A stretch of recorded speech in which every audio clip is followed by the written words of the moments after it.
So today, we are going to be continuing our message series in the Gospel of John. We call this the Great I Am series. We'll see this theme in the Gospel of John about Jesus using this term, I am, that God uses to refer to himself on a regular basis. And we'll see 7 times that he makes distinct I am statements, and also 7 times he does distinct miracles in the Gospel of John. Now, the other Gospels have some other miracles recorded, but John is the last Gospel written chronologically, and he's working to convey to people this story of Jesus' life, and also some of these specifics about Jesus' divinity and who he really was. So today we're actually going to go through 2 of the miracles that happen in Jesus' life, so we're going to be on kind of a fast track with that. We're going to be in John chapter 4, and as you can see, we're going to kind of be at the end of chapter 4 and the beginning of chapter 5. So I want to encourage you to go ahead and open your Bibles and get to that, and we'll begin reading through it. As usual, we're going to break this all down into about 6 different sections. We'll read each one, we'll stop, and we'll discuss it, and I hope that God will use that to bring it to life for you. As we look at this, just as a reminder, we left off last week with Jesus having an encounter with a Samaritan woman who was at a well and talking to her about biographical details of her life and about who he was as the Messiah. And, she quickly came to realize he must actually be the Christ. And so she went and told all of her friends who he was. And pretty soon they came out and they were hearing Jesus preach. And they started to think, okay, she's right. This is the Messiah. This guy must be the promised person that would save the world that God had predicted throughout the entirety of the Old Testament, again and again, over 350 prophecies about the Messiah in the Old Testament. And so these Samaritans who weren't Jewish, they were they were people who had been historically Jewish and had left the faith and now had some sort of syncretistic mixture of Judaism and paganism that they were doing, and yet Jesus is making ground with them. And so our story today picks up where that one leaves off. As Jesus continues to move northward, he started in Jerusalem area, and he headed up through Samaria, and he's ultimately headed towards Galilee. So he'll now get into Galilee today, and that's where our first miracle will take place. Let's go ahead and pick up today at verses 43 through 45. If you would please join me. After 2 days, he left for Galilee. Now Jesus himself pointed out that a prophet has no honor in his own country. When he arrived in Galilee, the Galileans welcomed him. They had seen all that he had done in Jerusalem and the Passover festival, for they had been there. Okay, so we see here 2 days. After 2 days, he spends with the Samaritans, which we read about last week. He then moves on and continues northward to Galilee. And Jesus had already pointed out to his disciples, although it's not quite as relevant to our passage today, but he'd already pointed out to his disciples that it's difficult for him to minister in his home area. Now, Galilee is kind of like a state. It's a northern area in Jerusalem. So he was in Judea to begin with, and then he was in Samaria, which is, again, another sort of state-like area. And then now he's in Galilee, this different region. And it's interesting because Jesus grew up in Nazareth. He was born in Bethlehem down in the south, but he grew up in Nazareth. And so most people, when they talked about him, would call him a Galilean. They would call him, or a Nazarite. They would call him somebody from that area, and they associate that with him. And Jesus makes this observation that oftentimes it's difficult for somebody to minister and teach people truths about God when you're in your hometown. It kind of goes back to what some people have said about once somebody changes your diaper, they don't want life advice from you. You know how that works? So it's probably a similar phenomenon to that, like, oh, we saw you when you were a kid, I don't want to hear it. And yet, they're actually more receptive to him. By contrast to that, verse 45 points out, when he gets there, they're actually welcoming him, and they're doing this because of what Jesus did down in Jerusalem, where he turned over the temple courts, and he went and called out the Pharisees for what they were doing. And you might think, well, as devout Jewish people, why would they be okay with that? And the reason is because those exploitative practices that Jesus was calling out in the temple, where, for example, if you brought your own lamb to sacrifice, they would, no matter what, say, that lamb's not good enough, charge you 3 times for a lamb that wasn't as nice, and then sell your lamb to the next guy who came along. With stuff like that happening, Jesus had called them out, and I think that these people in Galilee were thinking like, yes, Jesus, exactly. That's exactly right. It's good you called those people out. They've been taking advantage of us for years.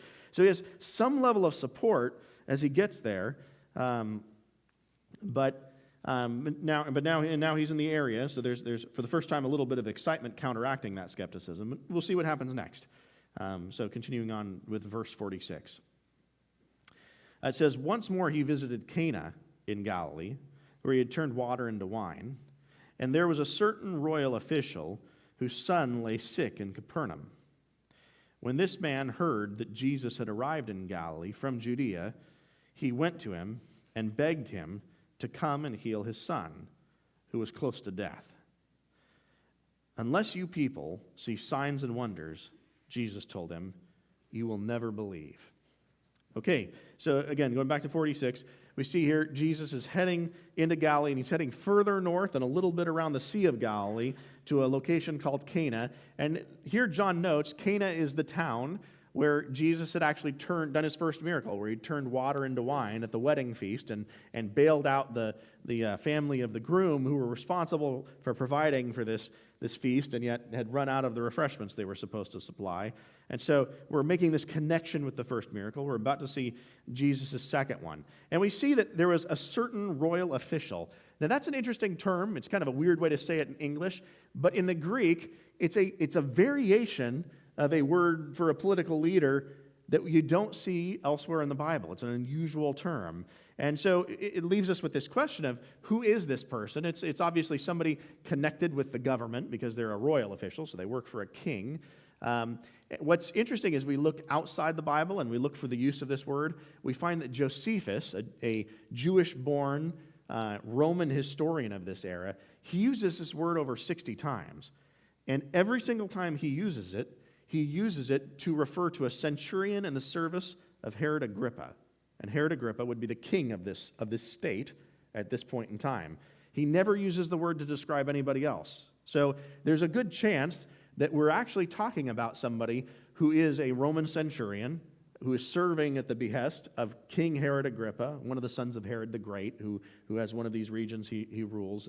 And so this person's coming to Jesus. His son is on his deathbed, and he's looking for help. Now, this is kind of fascinating in a few ways. I want to point out, first, if in fact this is a Roman centurion, odds are it's a Gentile. And so it's interesting that Jesus is about to have his third major dialogue with somebody, and the first person he talked to in the narrative was he spoke to, besides his disciples, was that he spoke to Nicodemus. So we had this devout Jewish person. And then we moved and we talked to the woman at the well and had a lengthy conversation there with a Samaritan. And now we're moving along and we're about to have an interesting conversation with a Gentile. And it reminds me of what you hear Jesus say later in the Bible. You'll be my witnesses in Jerusalem and Judea and Samaria and to the ends of the world. It's like we've clicked every one of those boxes. We've been in the city of Jerusalem. Judea is the state that Jerusalem's in. And then you've been in Samaria, and now to the ends of the world. Now we're actually witnessing to Gentiles, and we're having a conversation there, and Jesus is, in effect, modeling that. So he's interacting with this person, and this leader comes to him because his son is on the verge of death. Now, we know that he is from Capernaum, and it's good to note Capernaum is 20 miles away. And even as a centurion, odds are good he would have traveled on foot to get there. So it was a long day at most travel. It may have been a few days travel for him to get to where Jesus was. But he hears Jesus is around. He's heard that Jesus can do miracles, that he has some special power from God, and he's desperate to save his son. Now, I also want to add for context as we talk about this, that in this era, hospitals are not a thing. That there are physicians that if you're rich, you could afford to call into your house, but most people can't afford that. And the average life expectancy, as we'll talk about in the next miracle, at this point in time is around 35 years old, is what historians estimate. So if you're an adult centurion who's been in battle and who's lived a lengthy life, have you seen death a few times before? Yeah, and we're in a sense, we can be thankful in some sense that we're separated from seeing some of those elements of death in our modern life. But most people nowadays who die in a hospital or something like that, if their death stretches out. For this guy, odds are he's seen a lot of sick people and he's seen a lot of people die, though. And so he may not be a medical doctor, but he's probably got enough experience to say, if I think my son's on his deathbed, my son's on his deathbed. This guy's watched a lot of other kids die, and so you can get a sense here. He's very nervous about this and not sure what to do about it. But he comes to Jesus, and he asks Jesus for assistance with this. And in verse 48, it seems like Jesus has a pretty harsh response to that. Verse 48, he says, "Unless you people see signs and wonders, you will never believe. Now, what's going on here? Well, first I want to notice the NIV does a great job of saying you people here. And it's you people because it's the plural tense of the word you in the Greek. In the English, we don't have a plural tense of the word you, except maybe in the South where, they say y'all. So we could say y'all. But we don't have that in English. But in the Greek, they do. And the NIV is helping us see that. Jesus is not just talking to this leader. He's talking to everybody around them and saying, you guys, you always come around looking for a miracle, and you're looking for that. And his indictment isn't that the guy wants his son healed. Of course he wants his son healed. His indictment is, you would walk all the way across the country in order to try to save your son's life, but would you walk a day just to save your own soul? You're willing to come to Jesus to watch the sideshow, or because you want him to help you. He has something he can do to help you along your way. You want some advice, you want a healing, you want his blessing in some way, so you'll show up for that. But do you actually see him as the Christ when you do? And Jesus regularly throughout his ministry, he calls out what Mark Moore, who has probably arguably the best commentary on the Gospels, so he calls miracle mongers, which I think is a good term for it. People who are chasing him around just because they want to see the sideshow of people being healed, of people having demons cast out, of people being raised from the dead, all these different things Jesus is able to do. They want the entertainment, and yet they could be following him for months and never really believe he was the Messiah. Never really wrestle with that question of, how do I get on right terms with God, and how might Jesus actually help me do that? So Jesus' indictment, it's not empty here. He's calling this guy out because, hey, it's commendable enough you want to take care of your son, but let's be honest about it. You'd have never come to visit me. You would have never come to see God incarnate standing among you if it wasn't for a need that you had that you wanted dealt with. It wouldn't have been important otherwise. And yet, sadly, of course, it would be a tragedy to lose one's child, but really in the scope of things, in the scope of eternity, your salvation is more important than that. Your son's salvation is more important than that. So let's see what happens from here. He calls him out in this sense, but then they're going to have a conversation about it, and we'll see how the royal official responds. Verse 49. The royal official said, "Sir, come down before my child dies." "Go," Jesus replied. "Your son will live." The man took Jesus at his word and departed. While he was still on the way, his servant met him with the news that the boy was living. When he inquired as to the time when he had got better, they said to him, "Yesterday at 1 p.m, the fever left him." Then the father realized that this was the exact time at which Jesus had said to him, "Your son will live." So he and his whole household believed. This was the second sign Jesus performed after coming from Judea to Galilee. Okay, so Jesus has this interaction with the official, and the official asks, "Please heal my son. If you'd come with me, it's a 20-mile walk, but please just trail with me there. I'm an important official. Maybe you'll do it for me. I want to rescue my kid." And so he asks him for that, and Jesus gives him a chance to challenge his faith a little bit. He says, "Go ahead and go. He's already healed." Now, can you imagine, suppose for a moment you had the magical ability to heal people. Okay, that would be nice. I'd take it. But to even find this kid, to even know where he was, the level of omnipotence that Jesus has to have to be able to do this and to be able to see all these things is incredible. He just says it's taken care of. And to the leader's credit, he believes him. He doesn't argue and say, no, I'm not comfortable with that. Look, I got a contingent of guards. You're coming with me, buddy. Let's go right now. You're going back to my house. He believes Jesus, and he starts the journey back. But he's leaving at 1 o'clock in the afternoon. He's got a 20-mile trip, and so odds are day one he doesn't even get there. And he's got to be wondering, boy, I hope he's okay. I've seen a lot of kids die. I don't want to see my own kid die. Maybe he's even seen his own kids die in an era when there isn't modern medicine, when you don't have antibiotics, when you don't have asthma medications, and all those little things that have saved many of our lives many times over. So he's there, and eventually one of his servants find him, and they tell him, "Yesterday, your kid just got better.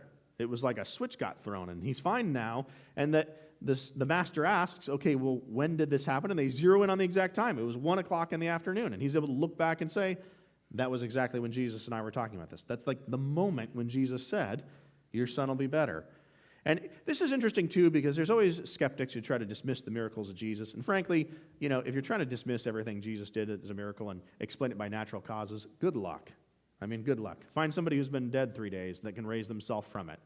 You're going to be looking a while to find that. Only Jesus had that kind of power. But that said, in this case, you could say this certainly isn't like a psychosomatic effect. It isn't something where the dad came back and told the son, oh, Jesus said you'll be better, and so he just believed hard enough he started to feel better. The son had no idea what even happened. The servants didn't know what happened.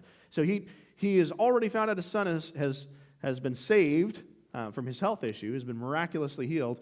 And we see as a result of that, the challenge Jesus gives him of not just following Jesus because you think you can get something from him, but following Jesus because your life is intended to follow the Messiah.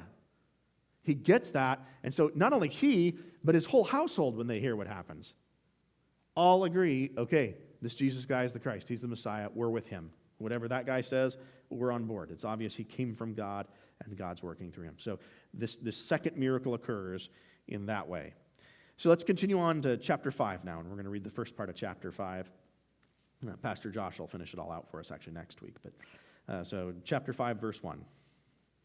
It says, sometime later, Jesus went to Jerusalem for one of the Jewish festivals. Now, there is in Jerusalem near the sheep gate a pool which in Aramaic is called Bethesda, and which is surrounded by 5 covered colonnades. Here a great number of disabled people used to lie, the blind, the lame, the paralyzed. One who was there had been an invalid for 38 years. When Jesus saw him lying there and learned that he had been in this condition for a long time, he asked him, do you want to get well? Sir, the invalid replied, I have no one to help me into the pool when the water is stirred. While I'm trying to get in, someone else goes down ahead of me. Okay, now this section here, we're going to have several things to point out because there's a lot of things happening, and there's also an interesting little tidbit. Some of you might have noticed there is no verse 4, so we'll get to that in a moment. So first of all, the first word's there, sometime later. In English, how long exactly is sometime later? How do you measure that? Is that a days, weeks, years? Exactly what? Well, you don't know in English, and you don't know in Greek either. It's an indeterminate period of time. But by looking at all of the Gospels and synchronizing chronologically what's happening in each of them, we can see that actually there's some events that happen between this first miracle and the second miracle. Now, John's not lying or trying to deceive anybody by not including those details. The other Gospels already did it. John has read them. He's aware of them. And he isn't trying to record everything that ever happened to Jesus. There's not enough pages in any book on earth to record that. John is simply trying to show us this narrative and give the story to a group of Gentiles who haven't had it in more depth about who Jesus is and really, in a sense, defend his divinity. We'll see as a theme throughout this gospel. So sometime later is probably a matter of months, I'll say, not a matter of days. We don't know exactly, but because of the events that happened in between, we can probably safely conclude that. It's not a matter of several years because Jesus' whole earthly ministry is only 3 years. And we've already gone through one of them, so we've only got so many years to burn through at this point. But it was a good deal of time later, again, months probably. Jesus went to Jerusalem. So he's gone all the way from Galilee back down south to Jerusalem, to the capital city of Judea, to one of the Jewish festivals. And notice here, they don't specify what it is. It's a festival leading into Passover because the next chapter is going to talk about Passover. But we're not sure. And really, for our narrative, it doesn't matter. It's a religious festival where people come and they celebrate. And so Jesus shows up for that. That's all you really need to know. Verse 2, now there was in Jerusalem, near the sheep gate, a pool, which in Aramaic is called Bethesda. So a few fascinating things here. We have the archaeological ruins for this pool today. We actually know where it is. We know the rough shape of it. It matches the description in the Bible. No shock there. The Bible is regularly used by archaeologists to find lost cities and lost places. It's incredibly accurate on that front, as you would expect if it was something that was inspired by God. And so they do go there, and there's a gate going into the temple right near where this is at called the sheep gate. Now that's interesting in and of itself because here we have Jesus just before the Passover walking through a gate called the sheep gate. And would any of you like to guess why it might be called the sheep gate? It's called the sheep gate because the lambs that are going to be sacrificed for people's sins are transported through this gate into the temple. Now, isn't that interesting imagery? Jesus, who John, in chapter 1 of the Gospel of John, John the Baptist in chapter 1 of the Gospel of John, called the Lamb of God, who takes away the sins of men, is now entering through a gateway where sheep that are going to be used for sacrifices enter in. This ultimate sacrifice is walking through the place that ultimate sacrifices tend to walk through. And as he comes there, he comes up to this pool that was well known in the day, and it was thought of as a place where a person could receive supernatural healing. And so it has an attractional value that way. And it's called Bethesda. Some of your translations might call it Bethsaida. Bethesda is the earliest variation of that word used. There's some text later on in history that say Bethsaida. Again, does it really matter if it was 2 letters different in the name of the pool? We all know what we're talking about. Archaeologically, we know where this place is. We don't need to get too worked up over these kind of changes. Interestingly, in the Aramaic, the word Bethesda means house of mercy. And so that's kind of fascinating with what they say is supposed to be happening here. And we're told it's surrounded by 5 colonnades. So there's like little patios with walkways that lead to them. So there's 5 colonnades that surround this pool that's there. And the pool, they're giving us context, verse 3 says, is surrounded by disabled people, blind people, crippled people, diseased people, all coming together to wait and see if they can be healed. Now, verse 4 isn't in your text, and there's a reason for that. I'll say, again, this can sound spooky at first, but when we explain it, it makes perfect sense. Verse 4, for the first 500 years the Bible existed, we can't find a manuscript that has verse 4 in it. Well, that's conspicuous. Okay? However, to walk through this a little bit, what verse 4 actually says, you can see if you're using the Pew Bible in the footnote at the bottom. Verse 4 simply explains that people gathered here at this pool, and that they were doing that because they believed an angel came down and stirred up the water, and that when an angel stirred up the water in the pool, if they dove into the pool at that time and got to the middle of it first, they thought they would be healed. Now, verse 7 is going to tell us virtually those same details. So we're not actually, there's nothing scandalous that was there that shouldn't have been. There's a good chance that maybe later on in history that there was a monk who thought, people might be confused by this. I'm just going to add in real quick an explanation of why. And it's obvious this was the common understanding in Jesus' day. There's nothing deceptive about this. It doesn't dramatically change the story to have it or not have it. It just sheds some cultural light on it. Odds are it wasn't in the original version, and again, we're blessed because the Bible we have more ancient documentary evidence for than any other book on earth, so we can look back and see dozens of manuscripts from before the year 500 and know, okay, odds are that was added in later. So here's, people talk about the Bible being changed in scandalous ways. Is this actually scandalous? Is there anything earth-shattering here? Again, verse 7 says the same thing. This is not that big a deal. But it is good for us to look into this and ask some questions about it. When we get to chapter 8, we'll dive a little deeper on controversies like this, and we can explore the idea more. But you'll see verse 4 gets skipped. And again, you can read it at the bottom if you want. Verse 5 then says, one who was there who had been an invalid for 38 years. Now, again, I told you a moment ago, average life expectancy in this era was 35 years. We don't know how old this gentleman is, but if he spent 38 years on earth crippled, that's a pretty rough life. And mind you, there is no Social Security disability in this era. There's nothing like that. You hope you have some friends who can drag you out on the street to beg for money and food, because otherwise you die. That's the way it works in this society. And this poor guy is here at this pool desperately hoping someday he could get a slow group of other people who are injured and get to the middle of the pool before everybody else and maybe get healed. And again, we don't know for sure, did people actually get healed? Was there truly a miraculous thing happening here? Not sure. The Bible doesn't exactly say, but they believe it is that, at least. And so with that belief, to him, he thinks, this is my only hope. And Jesus then approaches him. He knows what's going on with him. He chooses him out of this group of people who are suffering. And he asks him what might seem like a weird question. Do you want to get well? Well, isn't that kind of a dumb question at some level? It feels like a dumb question. And yet, actually, it's a good conversation starter for what comes next. But also, to be frank, there probably are some people out there who are content enough with what's going on in their life. Some people may like the attention they get from something going wrong in their life physically. Some people may have gotten used to it and be at peace with it, not really care if it gets fixed or not. But for this is less Jesus indicting his willingness to be healed, and it's more about him starting this conversation. And to this man's credit, you can see here, as he's looking at Jesus, he doesn't know who Jesus is. So he doesn't immediately ask Jesus to heal him. He just says, well, I'd love that every time the pool gets stirred up, I'm the slowest guy here. And if I had somebody, a good friend, who'd grab me and drag me in the middle of the pool, maybe then I'd get healed. But I'm hopeless because I don't have any friends. I don't have anybody who'll take care of me that way. And so I just have to wait and hope eventually somehow everybody gets distracted and I'm able to get to the middle and I'll be healed of this ailment. Okay, so let's continue on. We'll see how Jesus addresses this. Continue on with verses 8 through 15. Then Jesus said to him, "Get up, pick up your mat, and walk." At once the man was cured. He picked up his mat and walked. The day on which this took place was a Sabbath.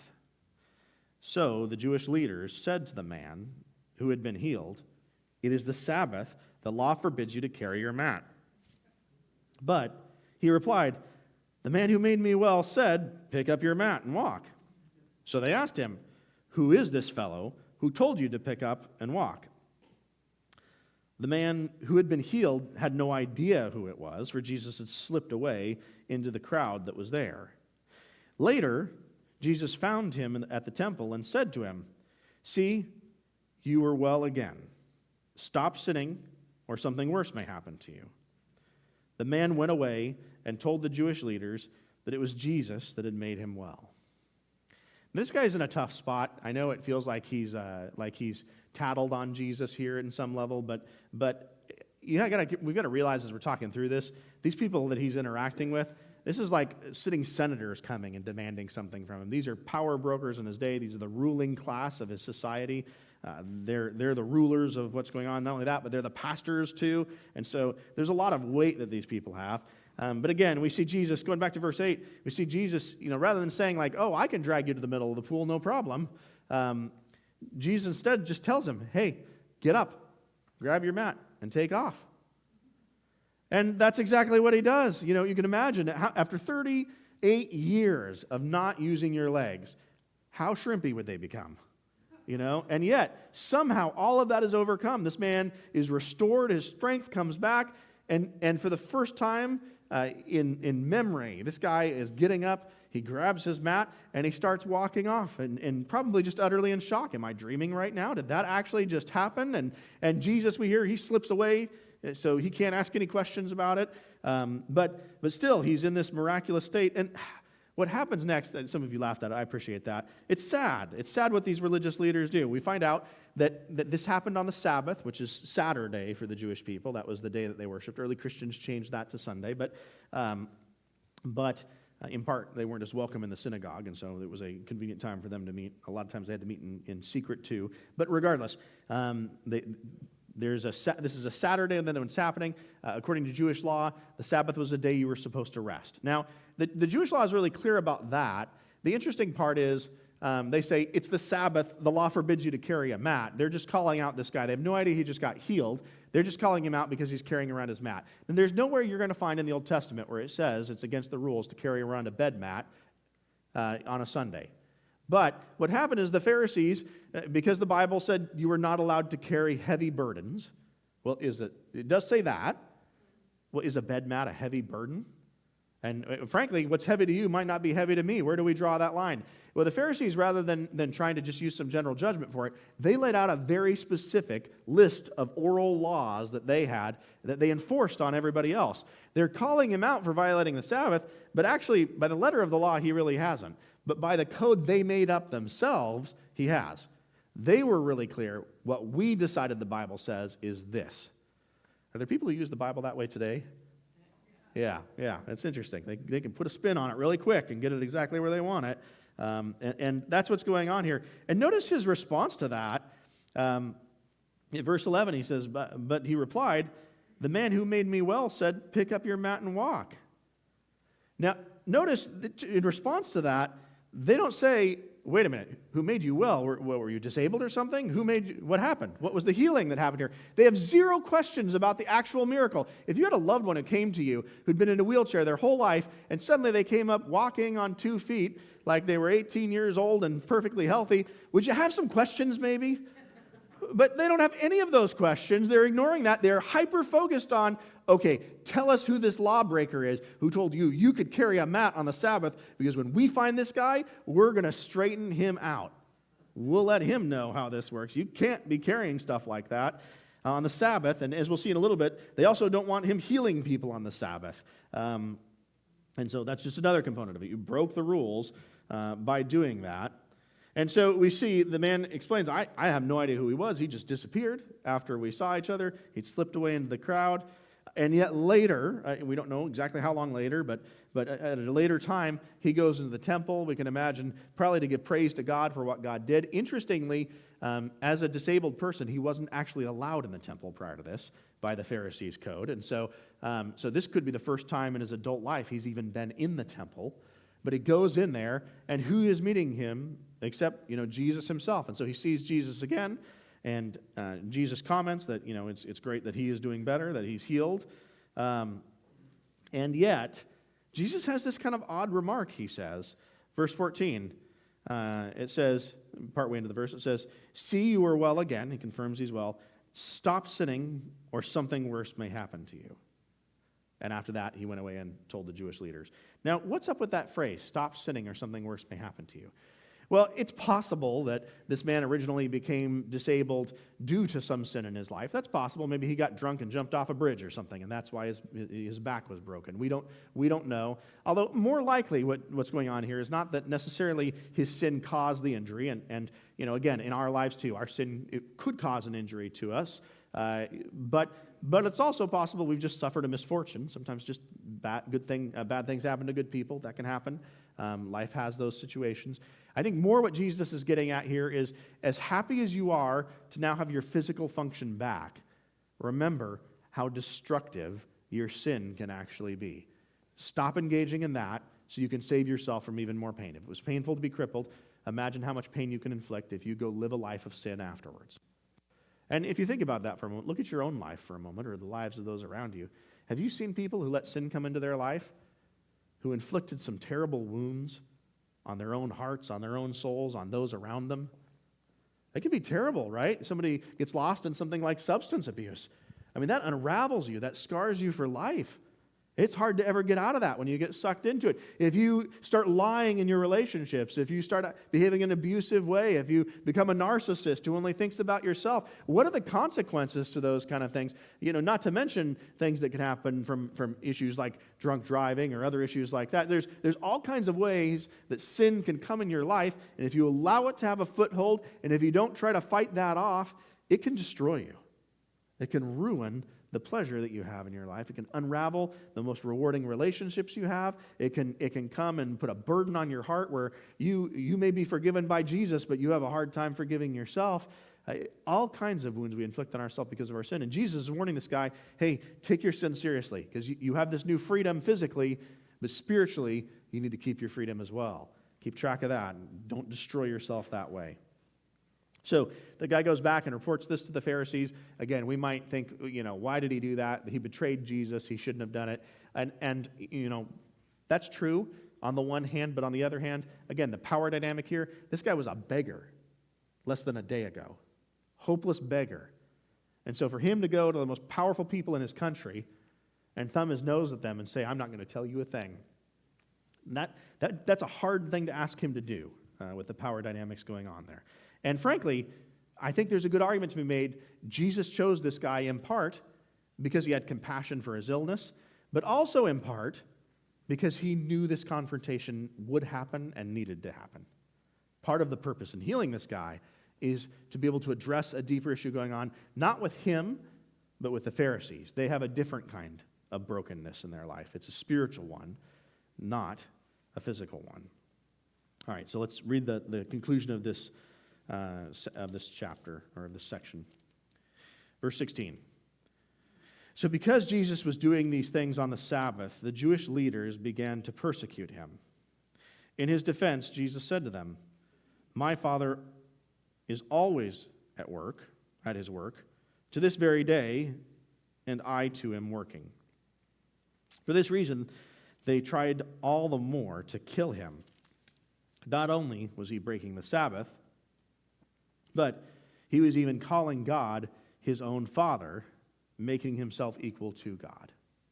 Okay, so here they note there's two things he did wrong on the Sabbath. Let's just briefly look at this second thing that they're probably calling him out for. On the one hand, they called him out because he told somebody to carry their mat. Boy, that's a serious crime there, isn't it? You know, it's always incredible when I look at time and history. It's interesting how so often, as you can sometimes see today, politicians are really good at obsessing over stupid things that don't matter, and yet ignoring the things that are on fire right behind them. And we can see that here. They're super obsessed with, oh man, how could this guy carry a mat? But not focused on the bigger issues happening in their world. The second issue, though, is that Jesus, by healing this guy on the Sabbath, violated another rule. He, according to the Pharisees, again, this isn't what the Old Testament says, but according to the Pharisees, if on the Sabbath somebody you know and love gets injured, you are allowed to administer life-saving treatment, but nothing further than that. So get them stabilized, and then they need to wait overnight, and then we'll try to actually fix the problem. That seems kind of crazy, doesn't it? Now, let me ask you, was his being paralyzed life-threatening? No, he'd been that way for 38 years. Actually, he'd lived longer than most people in his society had, and we don't know how long he'd lived before he was disabled. So it obviously wasn't threatening his life. So their second indictment is, Jesus, how dare you go and heal this guy, especially on a Saturday? You're not allowed to do that. Isn't that weird? It seems like there's no self-awareness here. Why are they obsessed with that? And the funny part is they're missing out on what God's heart is in this situation. They're so worried about following these rules that they made up. And maybe when they started making them, their heart was in a good place. But they're so worried about following all these little rules they made up, and they're ignoring the fact that God is here on earth and he just did a miracle. And they're indicting him for it. And beyond that, they're also missing the fact that if you look, throughout the New and Old Testament, what is God most interested in? Is he most interested in us being exact to the letter rule followers? Or is he more interested in us having lives that are transformed, having healing occur in our lives? I'm not saying ignore the things the Bible commands, but I am saying at God's heart, he's less interested in the minutia of the law, and he's more interested in transformation and you becoming more like him. And here, this person's life has been changed forever. They've been healed. They've been given hope. And that's not being celebrated by these guys at all. Now, Jesus, his excuse for this, which is a fair justification, but not one that they like at all, is to say, basically, hey, guys, like father, like son. God, he's at work all the time, and so am I. And he's really, in a sense, looking back at the Sabbath. Now we can see when the first day of rest was instituted, that was in the first few chapters of Genesis during the creation account. And we see that on the seventh day of the week, on Saturday, God rested from creating. Let me ask you, did God rest because he was just worn out and needed a nap? No. God didn't rest because he needed that. As Jesus tells us later, God created the Sabbath for man. He created that for us as a blessing to us so that because he knew we would need to rest one day a week. And while God stopped his creative work of creating the universe on the seventh day, what God does to hold the entire universe together, well, he was still doing that. And so his basic argument is God never stopped actually holding the fabric of the universe together. He never stopped doing the base level things that he does, watching us, seeing us, taking care of us. He always does those things. And so I'm, as his son, going to do those same things. And him giving a response like that floored the Pharisees that much more. Because even if we didn't necessarily see this as an obvious implication, they did not take more than a moment to realize he is saying that he is God's distinct son, and that he is like God. He's saying he's like God. He is drawing characteristics here that are divine and attributing them to himself. And so unless he in fact is God incarnate, which he is, this isn't something he's allowed to do. So they're floored about it. We see they even are now, they're already discussing, they're continuing their idea of, we just need to kill this guy. We need to find an opportunity, corner this dude, and we need to murder him. And in about a year, they'll get their opportunity. They'll do exactly that. But for now, that's not what's going to happen. Nonetheless, they have this argument. It raises the question, why? Why? As we apply this to our life, it'd be helpful to know, why didn't the Pharisees notice the miracle? Why didn't the Pharisees emphasize the miracle? Why weren't they interested in that? Why weren't they wanting to hear the story and gather details and find out what was going on and maybe trace this back to Jesus, not so they could scold him and say, you told him he could carry a mat? Oh my gosh. But instead, so they could say, what is going on here? Are you sent by God? Do you represent him? Are you doing something on his behalf? They're not interested in those questions. The experts on God are not interested in God when he's standing right in front of them. That's kind of weird. Why? Well, I'd suggest to you, and Jesus will indict them on these very terms, they're worried about Jesus coming in and disrupting their power structure. They have a good system where they make some heavy paydays off these temple taxes, off of their rules. They get to walk around and make up these rules as they go and call out everybody who walks down the street. Hey, you aren't carrying something heavy, are you? Oh, you didn't walk too far. It's a Saturday. You can't walk very far. Everywhere they go, they get to call out people and police them and be in charge of them, and they have this authority. And if Jesus is actually God incarnate, what happens to that authority? If it exists in any way, it exists subordinate to him. Their whole power structure leaves. So a weird thing's happened here. With the centurion and the crowd around him, Jesus calls them out because they're interested in following him, but they're only interested in following him if it helps them, if it does something that they want in their lives. We'll follow him for that reason. And for the Pharisees, they refuse to follow him, but they refuse to follow him not because he didn't do anything miraculous, not because he didn't verify messianic prophecies and fulfill all of these aspects of the Old Testament that they're acutely aware of as experts on the Bible. They refuse to follow him because if I follow him, then my worldly pleasure, my physical comfort, my power and authority and my self-worth suddenly in some way take a hit, and I'm not willing to deal with that. I want to suggest to you today, I think sometimes in the church today, we can be a lot like both of these groups.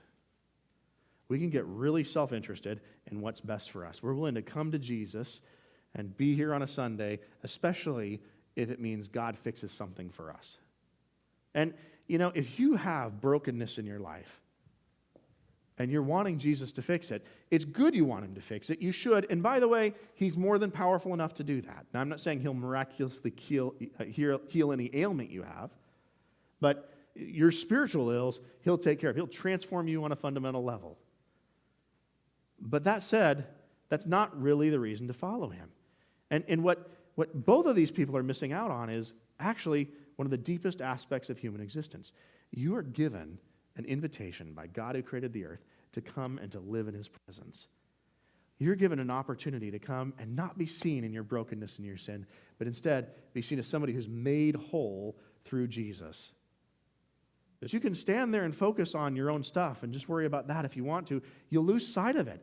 And the tragedy is, you as a human being are most fulfilled when your life is being lived with your heart wholly turned towards Jesus. When you spend your time and your day reading his word and praying and looking for opportunities where you can bless somebody else around you in the name of Jesus, on Jesus' behalf, where you can be the parent, the grandparent, the employee, the employer, whatever role you might play, when you can do those things the way that Jesus tells you to, that's a fulfilling life. I remember when I first became a Christian years ago, I started to learn to play guitar. I had like 2 lessons, but I started to piece it together. And I would sit out in the camper that I was living in at the time. I was hard to be around, so my parents put me outside the house in a camper. Yeah, it's not a joke. I was really that bad. But when I became a Christian, I'd sit out there and I'd play my guitar and just worship God. I spent hours. I'd turn around my alarm clock so I couldn't even see what time it was. And I just spend time praising God. Those are some of the most fulfilling moments of my entire life. It wasn't about money. It wasn't about pleasure. It wasn't about achievement in society. And frankly, all those things I just mentioned, I can't take with me when this is all over. But my relationship with God, my connection with him, that's eternal. And when we seek God, we need to seek God for that. We need to seek him for the pleasure of having a relationship with him. And yes, he may transform your life because of that. Yes, he might even financially bless you. He might even heal ailments you have. All those things are possible. But if you're chasing him down for the wrong reason, it's just not going to work out well. And Jesus is pointing this out to the Pharisees, and he's pointing it out to this rich ruler. Sadly, The Pharisees don't get it, and yet, interestingly, this Gentile ruler actually does. He and his whole household. They see it and they understand it. I hope we'll all be in the same camp today. Let's look at our lives this week and really ask, why am I doing what I am doing? Why am I following Jesus? Where's my heart at? At this point, I'm going to call some of our leaders forward to close us out with communion and offering and a closing song. As they do, I'll ask you to join me for a moment of prayer. Heavenly Father, pray today that our hearts would be set on you for the right reasons. We get really distracted by our comfort and all these little things of the world, and we lose sight of who you are and what you really call us to. Thank you that here on earth we get glimpses of what we'll see in heaven. We get moments where we're connected with you. I pray we'd live for those and not for the lesser things, and that you'd use that obedience to change the lives of people around us. We pray this in Jesus Christ's name, Lord. Amen.